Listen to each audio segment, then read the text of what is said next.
Hello everyone, मैं लक्ष्मण सिंह चौहान आपको RTN channel पे फिर से एक बार स्वागत करता हूं। आज पाइथन की ट्यूटोरियल क्लास में हम लोगों को जो क्लासेस स्टार्ट करना है वो क्लास का टॉपिक है mutable and immutable, mutable versus immutable.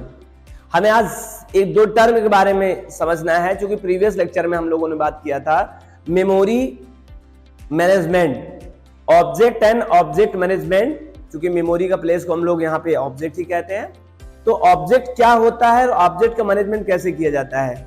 हम मेमोरी कहें या ऑब्जेक्ट कहें एक ही चीज है। हमने पिछले लेक्चर में इस चीज को कंप्लीट किया था। आज हम सीखेंगे म्यूटेबल और इम्यूटेबल का क्या कंसेप्ट है।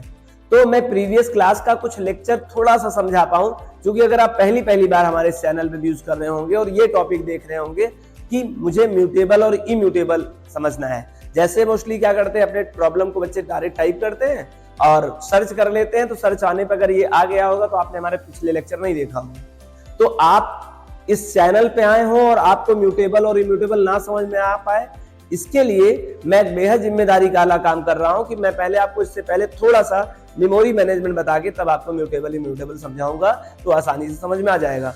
आई होप आप पीछे जाके हमारे लेक्चर को कंटिन्यू देखेंगे, जिसमें डीप तरीके से एवरी कंसेप्ट क्लियर किया गया है। लेकिन अगर आप नहीं जाना चाहते हैं तो म्यूटेबल और इम्यूटेबल जानने के लिए हम लोग आइए आपको एक बेसिक कंसेप्ट पहले बताएं कि यह ऑब्जेक्ट मतलब ये मेमोरी किस तरह से हमारा जो कंप्यूटर होता है मैनेज करता है। हालांकि मैंने इसे पिछले लेक्चर में बहुत डीप तरीके से, इससे भी डीप तरीके से बताया हूं, लेकिन शॉर्टली मैं कुछ बताना चाहूंगा जिससे आपको समझना होगा। हमने प्री राइट कर रखा है जिससे आपका वक्त जाया ना हो और हम आसानी से अपने समय को यूटिलाइज कर पाए। दोनों लोग, हम बोले और आप सुने, दोनों ही हम काम करें। म्यूटेबल वीएस इम्यूटेबल, यहां बताया गया है म्यूटेबल और इम्यूटेबल पर चर्चा है। म्यूटेबल का मीनिंग पहले समझ लीजिए। कुछ लोग इसे म्यूटेबल एक टर्म है अंग्रेजी का, जिसे हम लोग चेंजेबल भी कह सकते हैं, और इम्यूटेबल को हम लोग क्या कह सकते हैं, अनचेंजेबल कह सकते हैं, जो बदले ना। और हमारे पास यहां बदलने का म्यूटेबल और इम्यूटेबल का क्या मतलब होता है, तो यहां म्यूटेबल और इम्यूटेबल का मतलब होगा दो चीजों से।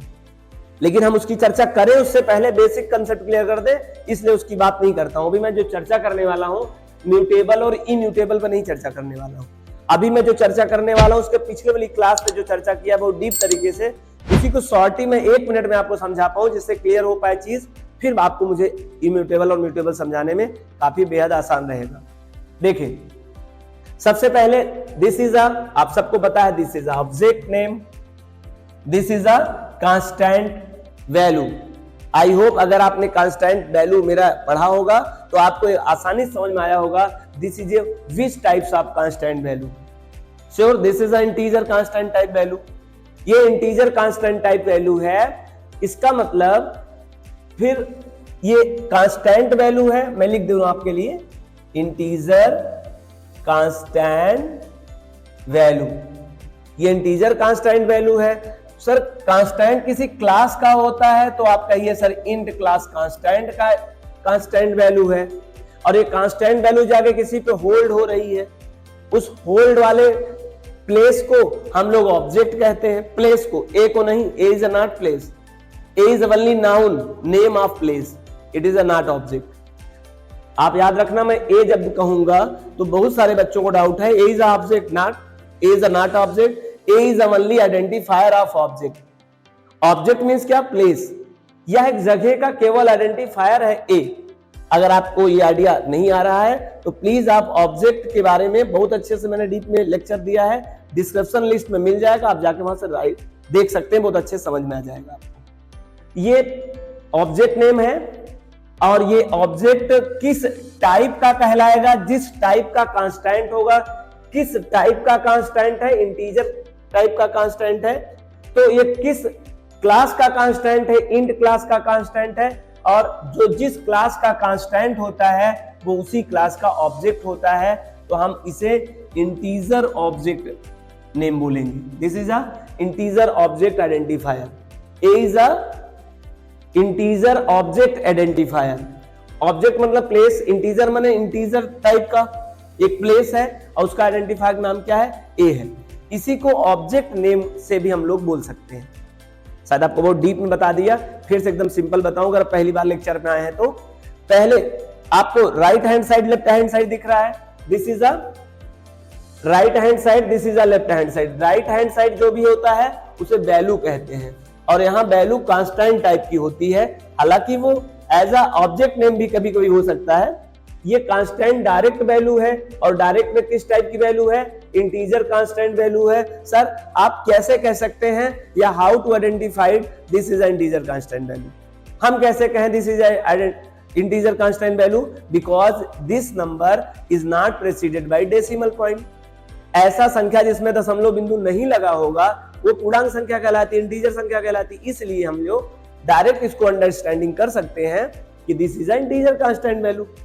Integer constant value is also in which class, int class का है, और जो जिस क्लास का कांस्टेंट होता है फोल्डर भी उसी टाइप का ऑब्जेक्ट कहलाता है। यहां ए एक ऑब्जेक्ट नेम है जो कि इंटीजर टाइप से बिलोंग करता है। आई होप ये बात समझ में आया होगा। इसी चीज का ये देखिए मैंने एक प्लेस बनाया आपको समझाने के लिए, और इस प्लेस में देखिए एक तो ये सर्कल है आपको दिखाई दे रहा होगा, एक ये है और एक ये नंबर है। मैंने लिखकर बताया है ये जो एरिया है ये वैल्यू इन ऑब्जेक्ट, ये एक्चुअली में वैल्यू है। वैल्यू इन ऑब्जेक्ट मतलब क्या, ये वैल्यू है ऑब्जेक्ट की, और ये वैल्यू किस टाइप की है, तो आप कहोगे सर इंट टाइप की कांस्टेंट वैल्यू है। ये तो पहले मैंने क्लियर कर दिया, ये यहां करने की जरूरत नहीं क्लियर, ये जब मेमोरी लोकेट हो रहा होगा तभी तय हो जाता है। तो ये वैल्यू ऑफ ऑब्जेक्ट है, वैल्यू इन इसीलिए कहा है, वैल्यू इन ऑब्जेक्ट मतलब लोकेशन में जो वैल्यू रखी है वो 50 है। ये देखिए आगे ये जो स्क्वायर ब्रैकेट का एरिया है सर, ये क्या कहलाएगा, मैंने इसमें से एरो निकाला है, एलोकेटेड प्लेस। एक एलोकेटेड प्लेस है ऑन रैम, रैम का एक एलोकेटेड स्पेस है या प्लेस है जिसे हम लोग कहते हैं, इसी का नाम ऑब्जेक्ट है, ध्यान रखना। ये जो आपको दिखाई दे रहा है दिस इज ऑब्जेक्ट, ठीक। आगे एलोकेटेड स्पेस या प्लेस ऑन रैम, और वो स्पेस विशेष प्रकार के उस एरिया को हीप एरिया कहते हैं, this is a heap area. अच्छा, इसी हीप एरिया पे जो स्पेस बना हुआ है या प्लेस है उसी को हम ऑब्जेक्ट कहते हैं। मैंने यहां फिर से कोशिश की आपके लिए, फिर आगे चलते हैं। This is a identification of place. इस प्लेस का आइडेंटिफिकेशन एक न्यूमेरिक नंबर होता है जो सदैव पॉजिटिव होता है, निगेटिव नहीं होता है, और ये जरूरी नहीं कि 1 2 3 4 अंकों का हो, ये कई अंकों का हो सकता है। मैंने 2024 इसलिए रखा क्योंकि 2024 में हम लोग लेक्चर कर रहे हैं, और आसानी से एड्रेस ऐसे भी हो सकते हैं, इसलिए बहुत सिंपलिसिटी से मैंने इसका नाम 2020 एज्यूम किया। दैट्स नॉट श्योर दैट कि यही आपका नंबर होगा जब कोई वेरिएबल डिक्लेयर करोगे, तो डिपेंड करता है मेमोरी का, सच में कोई एड्रेस होता है। एड्रेस ऑफ प्लेस, इस प्लेस का मतलब ऑब्जेक्ट का अपना क्या होता है, एड्रेस होता है, इसलिए ऑब्जेक्ट रेफरेंस या कुछ लोग ऑब्जेक्ट आईडी या कुछ लोग इसे ऑब्जेक्ट एड्रेस कुछ नाम से जानते हैं। प्लेस का एड्रेस है, सही बात, ये प्लेस को ऑब्जेक्ट कहते हैं। एंड यहां पे ये आपको कंसेप्ट समझ में आया होगा।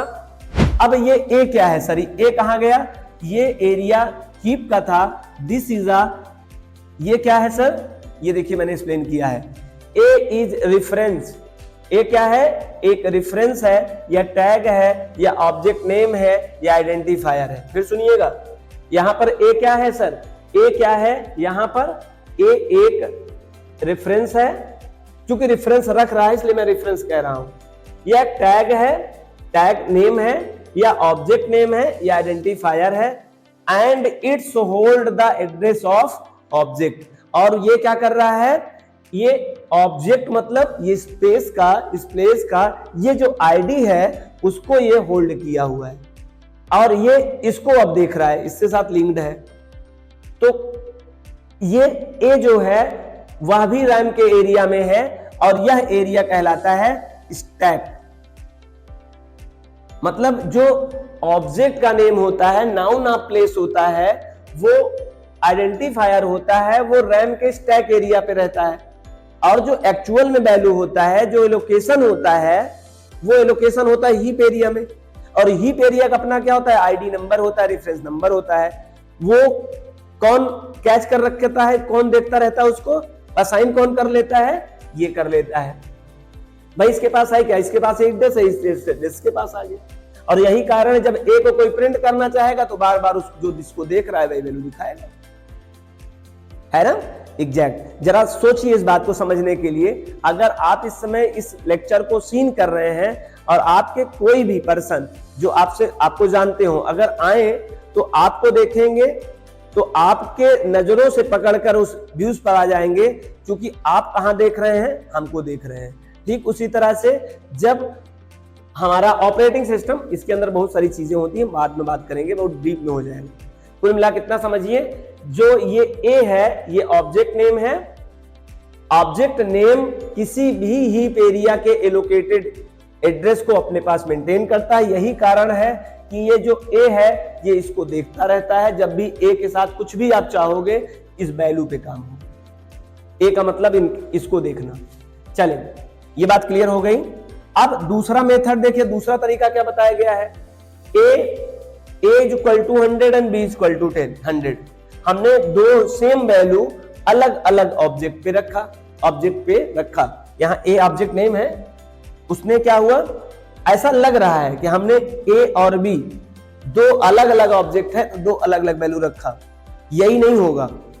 पाइथन प्रोग्रामिंग लैंग्वेज में जो मेमोरी लोकेट होती है वो वैल्यू अगर सेम रहेगी तो उसके लिए जगह लोकेट होगी नहीं।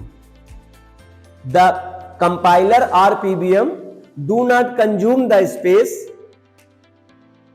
new space whenever the values exist on heap area। यदि हीप एरिया पे 5 ऑलरेडी है और कोई और वेरिएबल 5 रख के अपना सोचेगा रखवा लूं तो उसके लिए वो नया प्लेस उसको एलोकेट नहीं करने देगा, क्योंकि काम तो बी वाले को क्या करेगा, बी वाले को भी यही एड्रेस पास कर देगा कि वो भी इसी को देखे। अब चाहे ए से कोई निकालना चाहे वैल्यू, चाहे बी से निकालना चाहे, वो कर सकता है। आई होप ये आइडिया आपको समझ में आया। मैं इसको समझा दूं। अभी मैं म्यूटेबल और इम्यूटेबल की बात नहीं कर रहा हूं, अभी केवल मेमोरी मैनेजमेंट पे चर्चा कर रहा हूं। आपका कंसेप्ट पैदा कर रहा हूं आपके दिमाग में, जिससे बात समझे किस तरह से मैनेज होता है कोई चीज। अब फिर देखिए क्या हुआ, ये हीप एरिया है, वैल्यू सेम रही, ये वैल्यू सेम रही। और मैं आपके लिए और बता दूं, फिर से अगर सी हो जाए, चलो डी हो जाए, चलो ई हो जाए, मैं और बढ़ा दूं, वैल्यू सेम है तो देखो मेमोरी पे लोकेशन जो बनेगा हीप एरिया पे वो एक ही बनेगा। और इसका एड्रेस 12.0.2.4.3। ये कुछ मैं एज्यूम करके चल रहा हूं, कुछ न्यूमेरिक एड्रेस होता है किसी हीप एरिया पे, ये कुछ है। अब आप देखिए ऑब्जेक्ट तो ए बी, अब तो मुझे सी भी बनाना पड़ेगा, अब मुझको तो डी भी बनाना पड़ेगा, फिर अब तो मुझको सर ई भी बनाना पड़ेगा, और सब में सेम एड्रेस रहेगा। देख रहे हैं आप, सेम एड्रेस इसमें रहेगा। और क्यों रहेगा, क्योंकि वैल्यू जब सेम है तो इसको एक ही जगह को देखने को मौका मिलेगा। देख पा रहे हैं आप, ए हो चाहे बी हो चाहे सी हो चाहे डी हो चाहे जो हो, एड्रेस तो सेम ही है, तो वो बार बार जगह लोकेट थोड़ा होगा। एक ही जगह को वेरियस ऑब्जेक्ट नेम या ये रेफरेंस या टैग या ऑब्जेक्ट नेम या आइडेंटिफायर के हिसाब से या ऑब्जेक्ट के नेम के हिसाब से जगह एलोकेट नहीं होती, वैल्यू के अकॉर्डिंग यहां जगह एलोकेट होती है। तो ये A B C D E X Y Z ऐसे चाहे मल्टीपल ऑब्जेक्ट होंगे, वैल्यू यदि सेम रही तो हमारा पीवीएम मेमोरी एलोकेट नहीं करता है, री एलोकेट नहीं करेगा सेम वैल्यू के लिए। ध्यान रखिए इस बात। शायद आई होप ये बात आपको समझ में आ गया मेमोरी एलोकेशन की। अब हमें आपको क्या समझाना है, हम आपको समझाने चल रहे हैं म्यूटेबल और इम्यूटेबल का क्या कंसेप्ट है। चलिए हम आपको बताते हैं, इसे रफ कर दें। आई होप आपको ये बात समझ में आया होगा, आइडिया जनरेट हो गया किस तरह से मेमोरी एलोकेट होता है। अब जो हमें चर्चा करना है वो म्यूटेबल और इम्यूटेबल पे चर्चा करना है, ठीक है। पहले मैं इसे रफ कर दूं जिससे मैं अपनी चर्चा कर पाऊं। आई होप आपको ये बात समझ में आई होगी किस तरह से मेमोरी एलोकेट करता है, ये कांस्टेंट क्या होता है, ये ऑब्जेक्ट नेम क्या होता है, एक्सेट्रा एक्सेट्रा। चलिए म्यूटेबल और इम्यूटेबल। अब हम बात करते हैं जो अपना टॉपिक था, कंसेप्ट पे आते हैं, मेन कंसेप्ट पे। मैं अगर इतनी चर्चा ना करके डायरेक्ट म्यूटेबल इम्यूटेबल बताता तो जो पहले से जिसका कंसेप्ट क्लियर है वो तो बात समझ में आ जाती, और उसको ये बात ही नहीं समझ में आती। इसलिए मैंने आपको फिर से एक शॉर्ट में आपके माइंड में रिकैप किया, जिससे आपको समझ में आ जाए कि मेमोरी किस तरह से हीप पर जगह कंज्यूम करता है, किस तरह से कोई आइडेंटिफायर कहीं दूर होकर उसका एड्रेस को देख रहा होता है, और जब जब आप उस ऑब्जेक्ट का यूज करते हो तब तब वो उस प्लेस की वैल्यू को एक्सेस करने की क्षमता रखता है। ठीक है, चलें। म्यूटेबल का मतलब होता है, आप कह सकते हो चेंजेबल, बदलने योग्य। इम्यूटेबल का मतलब होता है ना बदलने योग्य, नॉन चेंजेबल, नॉन चेंजेबल, जो बदले ना। अब जो बदले ना, दो बात आपको समझ में आ रही होगी। क्या ना बदले सर? दो चीज पे ध्यान रखना, म्यूटेबल और इम्यूटेबल दो चीज की बात कर रहा है। एक तो प्लेस की बात कर रहा है और दूसरी वैल्यू की बात कर रहा है। क्योंकि आपके दिमाग में दो ही बात तो आ सकती है बदलने को लेकर, क्या वैल्यू की बात कर रहा है सर कि प्लेस की बात कर रहा है? ये क्या है म्यूटेबल और इम्यूटेबल? तो मैं आपको बताऊं, कंसेप्ट तो दोनों छुपा हुआ है। किसी म्यूटेबल और इम्यूटेबल से वैल्यू और प्लेस दोनों से लेना देना होता है। कैसे लेना देना होता है इसको मैं समझाने के लिए आपको थोड़ा सा ऑर्डिनरी प्रोग्रामिंग लैंग्वेज, जो पहले से प्रोग्रामिंग लैंग्वेज चल रही हैं, उनके बारे में एक कंसेप्ट बताऊंगा, जिससे आपको ये बात क्लियर होगी। जैसे आप थोड़ी देर के लिए ऐसे समझें, एक ऐसी प्रोग्रामिंग लैंग्वेज हुआ करती थी जिसमें डाटा टाइप आपको बताना पड़ता था। आज के समय में, आज जो आप पाइथन पढ़ रहे हो उसमें नहीं बताते हैं, लेकिन एक समय था जब आपको बताना पड़ता था। कैसे सर? ऐसे आपको जैसे इंटीजर वैल्यू रखना हो तो आपको इंट लिखना पड़ेगा। इंट एक डाटा टाइप होता है, और आप लिखते थे एक्स और आप लिखते थे सेमीकोलन। तो आपने पहले से ये निर्धारित कर दिया, कंपाइलर को आपने प्री इन्फॉर्म कर दिया कि देखें मैं एक जगह बनाऊंगा, इंटीजर टाइप का होगा, और उसका जो नेमिंग प्लेस होगा वो ए होगा, सॉरी एक्स होगा। हमने क्या कह दिया, मैं भविष्य में आने वाले टाइम में इसी प्रोग्राम के अंतर्गत एक जगह लोकेट कराना चाहता हूं, और मैं जगह का नाम भी पहले एक्सप्लेन कर दे रहा हूं, उसका नाउन होगा एक्स। जैसे किसी ने किसी देश को बनाने से पहले जगह लोकेट करने की बात कर रहा और नाम भी दे दे, मैं ये नाम का ये देश बनाऊंगा, पहले से इंफॉर्मेशन कर दिया। तो अब आगे चलकर आप x इज इक्वल टू 5 रखते हो। सभी स्टूडेंट जानते हैं this line is called to declaration of variable and this line is called to initialization of variable. अब होगा क्या, ये एक जगह होगी और सॉरी एक जगह है और उसका नाम x है, ये पहले से तय था, आपने आने वाले टाइम में उस पर 5 रख दिया। That's very good.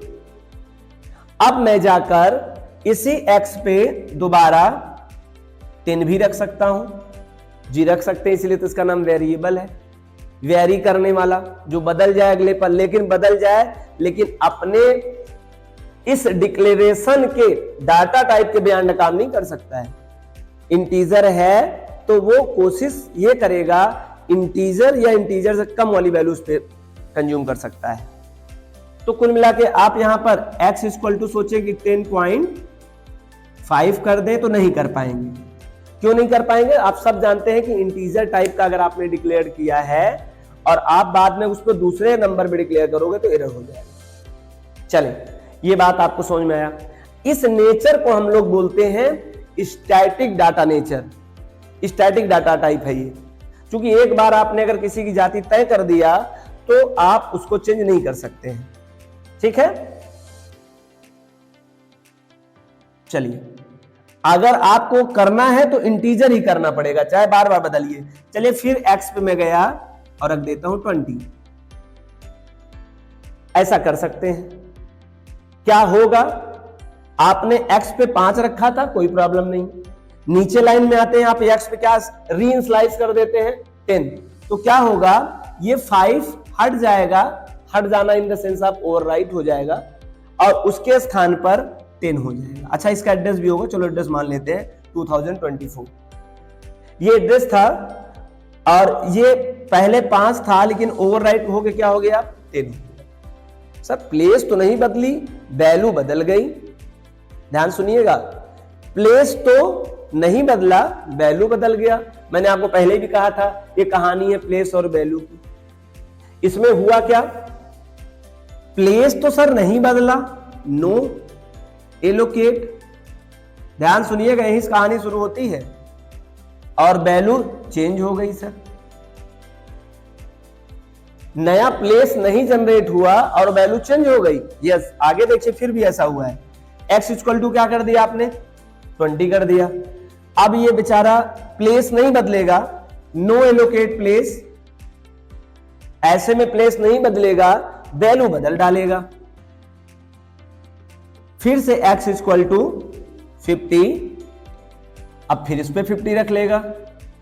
फिर वही कहूंगा मैं, no reallocate place but value change.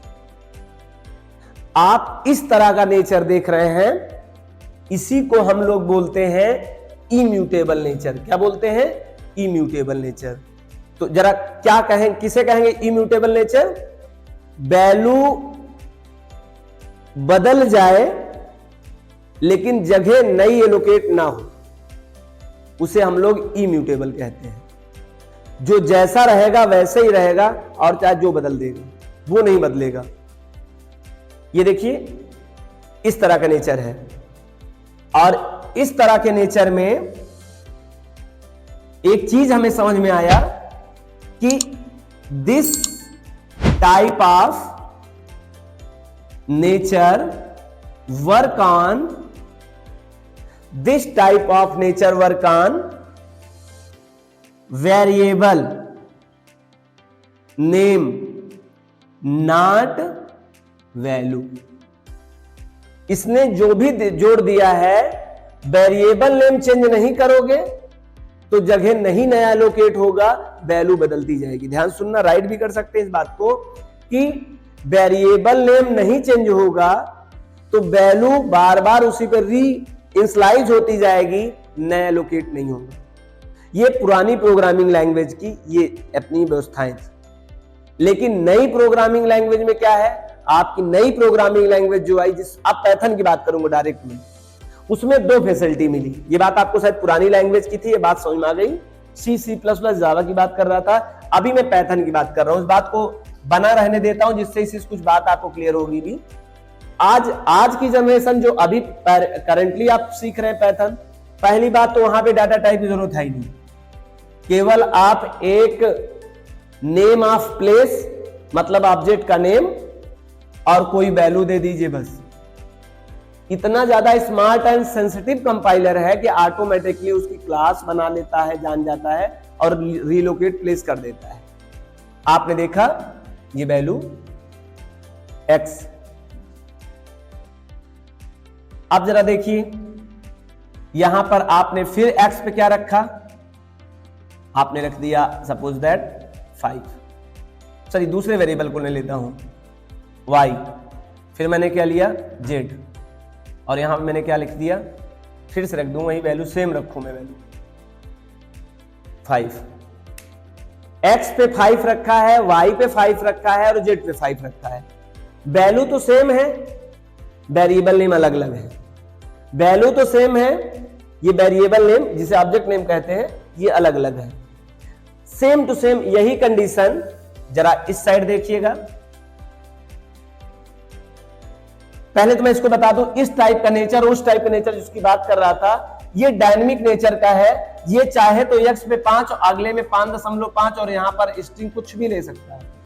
क्यों रख सकता है, क्योंकि वो स्टैटिक डिक्लेयर ही नहीं किया गया था। ये डायनेमिक इसीलिए लैंग्वेज से कहते हैं, सी लैंग्वेज को डायनेमिक प्रोग्रामिंग लैंग्वेज इसलिए कहते हैं क्योंकि यहां पर कोई जाति आपने पहले से क्लास फिक्स ही नहीं किया है। जिस तरह की वैल्यू होगी उस तरह का ऑटोमेटिकली वो हो जाएगा। ये हमारा एडवांस पाइथन का जो कंपाइलर है, जिसे सी कंपाइलर कहते हैं, और पीवीएम का कमांड है, वेरी सेंसिटिव। हालांकि इसी बात को पुरानी लैंग्वेज की बात करें जरा, थोड़ा सा आइडिया लगे आपको। Int x is equal to 5, int y is equal to 5, int z is equal to 5। देखिए चीज सेम है, this is old time, this is a new time. इसमें आपको ये बात तो क्लियर हो गया कि यहाँ पे आपको क्लास टाइप देने की जरूरत होती भी नहीं है। इतना हमारा कंपाइलर जो पीवीएम सेंसिटिव है कि ऑटोमेटिकली इनकी कांस्टेंट्स इनकी क्लास डिक्लेयर कर लेता है, जगह लोकेट कर लेता है। कोई बताए कि what is the need of data type? पहले डाटा टाइप का काम ही क्या होता था? मेमोरी एलोकेट करने की जिम्मेदारी इसकी होती है।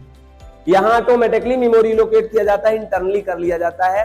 This is a explicit type declaration of class and this is a implicit. यहाँ पे ऑटोमेटिकली इनसाइड करता है, इसलिए उसे इम्प्लिसिट टाइप की स्टाइल कह सकते हैं। और ये क्या है? एक्सप्लिसिट टाइप की स्टाइल हुआ करती थी पहले। आज की प्रोग्रामिंग लैंग्वेज में मोस्टली इम्प्लिसिट चीजें हैं, अंदर से सब चीजें होती हैं, बाहर आपको नहीं दिखाई देती हैं। आपको थोड़ा सा काम करना पड़ता है, अंदर सब कुछ व्यवस्थाएं वैसे हैं जैसे आप 4 व्हीलर की गाड़ी का गियर आप चेंज करते हैं, एक्सीलरेशन लेते हैं, गाड़ी भागती है, आपको कुछ नहीं पता क्या हो रहा है, लेकिन अंदर पूरी व्यवस्थाएं, अगर कभी आप उस चादर को उठा के देखें जो टीन की या आयरन की लगी हुई है, तो उसके अंदर बहुत सारी व्यवस्थाएं हैं। जब आप गियर लगाते हैं तो बहुत कुछ होता है उसके अंदर, एक्सीलरेशन प्रेस करते हैं तो बहुत कुछ होता है उसके अंदर, लेकिन आपसे छुपाया गया है, एब्स्ट्रैक्ट नेचर रखा गया है। We can set the various types of task in now this programming language in implicitly. आजकल ज्यादातर काम कैसे हो रहे हैं? इम्प्लिसिटली हो रहे हैं। आपको बाहर से करने की जरूरत नहीं, अंदर से ऑटोमेटिकली खुद डील कर रहा है हमारा वो सिस्टम। चले, आपने इंट x किया, इंट y किया और इंट z किया, 3 अलग अलग वेरिएबल नेम है और यहाँ 3 अलग अलग ऑब्जेक्ट नेम है, दोनों मतलब एक ही सेम है। यहाँ वैल्यू सेम है और वहां वैल्यू सेम है, लेकिन मेमोरी लोकेशन का नेचर जरा देखिए आप, बहुत अच्छे समझ में आएगा आपको। अब इस दुनिया में x एक प्लेस बनेगा, y एक अलग प्लेस बनेगा, z एक प्लेस बनेगा, और यहां पर इसका एड्रेस कुछ और होगा, इसका एड्रेस डिफरेंट होगा, इसका एड्रेस डिफरेंट होगा। इस पे 5 होगा, इस पे 5 होगा, इस पे 5 होगा। अब आपने ए 5 रखा, फिर 5 रखा, फिर 5 रखा, वैल्यू सेम है, वेरिएबल अलग अलग है। मतलब पुराने प्रोग्रामिंग लैंग्वेज में C++ जावा में जगह की एलोकेशन ऑफ स्पेस वेरिएबल के अकॉर्डिंग होती थी। जितने वेरिएबल होंगे उतने जगह प्लेस होंगे। लेकिन नाउ दिस डेज, मतलब आज के समय में पाइथन प्रोग्रामिंग लैंग्वेज में वेरिएबल के अकॉर्डिंग जगह लोकेट नहीं होता है, वैल्यू के अकॉर्डिंग जगह लोकेट होता है। वैल्यू के अकॉर्डिंग जगह लोकेट होता है, मतलब क्या है? पहले बार आपको डाटा टाइप डिक्लेयर करने पड़ते थे, तो डाटा टाइप ले जगह लोकेट हो जाता था। यहां तो कंकरेंटली दोनों एक साथ ही होता है। वो पहले कांस्टेंट जिस टाइप का होता है उसका जगह लोकेट होता है, उसको उठा के रख लेता है। तो यहां पर क्या होगा? आपके लिए जगह एक मात्र बनेगी और ये x, y एंड z ये तीनों इनको पॉइंट कर रहे होंगे। बात आपको समझ में आया? आप मेरी बात समझिए, आपने ये बात भी आपको क्लियर हो गई। अब इस बात को फटाफट समझते हैं और यहां पर अब डायरेक्टली आपको म्यूटेबल इटरेबल समझ में आ जाएगा। ए पे आपने क्या रखा? 5, फिर आगे चल के ए पे क्या रख रहे हैं? 10। जरा देख लीजिए, एक मेमोरी लोकेट कर रहा हूं मैं बगल में। ये रहा हीप एरिया, ये रहा स्टैक, ये रहे ए और ये रहा प्लेस कंज्यूम हुआ। 5 यहां वैल्यू था, 101 101 इसका एड्रेस रहा होगा, तो 101 इनके ऊपर था, इनके ऊपर लिंक हो रहा है, तो ये इसकी मदद से ये इनको देख रहे हैं। और जब आप फिर से ए पे क्या कर रहे हैं? 10 कर रहे हैं। ए पे क्या करेंगे? 10 करेंगे, तो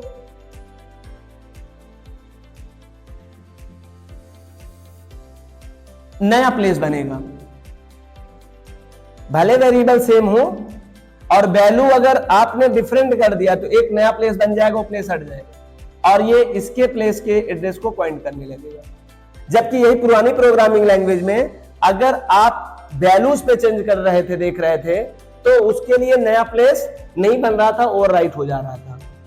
तो इम्यूटेबल और म्यूटेबल का मतलब ये रहा, यदि आपने कोई वैल्यू पहले से किसी एक हीप एरिया पे था और अगर आपने उसके वैल्यू में कोई चेंजेस किया, कोई भी चेंजेस किया तो नया जगह बन जाएगा, उसी जगह पे काम नहीं होगा। क्योंकि ये क्या करता है, वैल्यू बदली जगह बदली, वैल्यू बदली जगह बदली। मैं एकदम सीधे सीधे हिंदी में लिखूंगा म्यूटेबल और म्यूटेबल। टेक्निकल बात आपसे बात हो गई, आई होप आपको समझ में आया होगा। टेक्निकल ज्यादा था लेकिन फिर भी एक्सप्लेन करूंगा। आपने कहा वैल्यू, वैल्यू बदली, प्लेस बदला।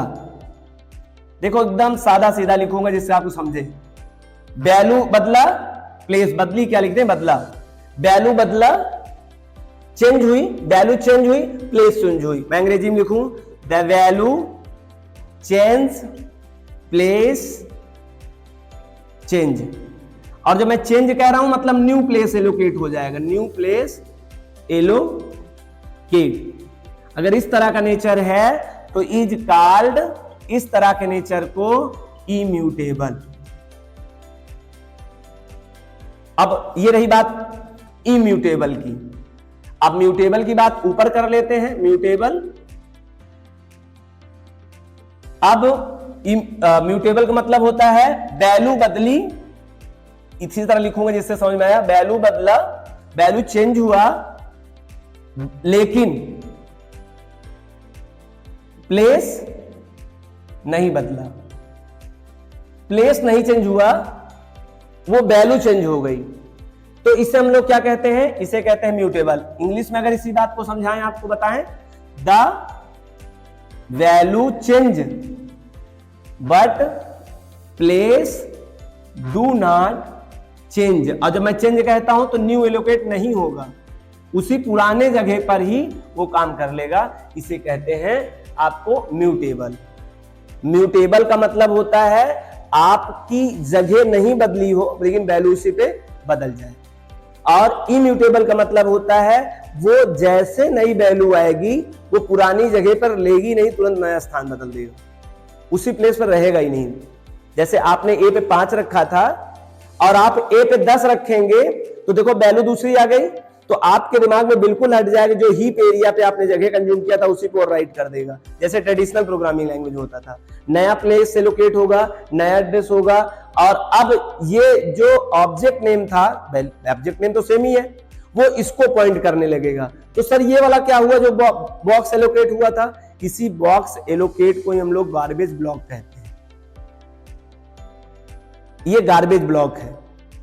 आपको मैं जस्ट इसके बाद की वीडियो में गार्बेज ब्लॉक क्या होता है, गार्बेज कलेक्शन क्या होता है, मैं बता दूंगा, आपको क्लियर पूरी बात समझ में आएगी। क्योंकि लेक्चर बड़ा हो चुका है, इसमें आपको टेक्निकल समझाने में बहुत टाइम टेकन हुआ।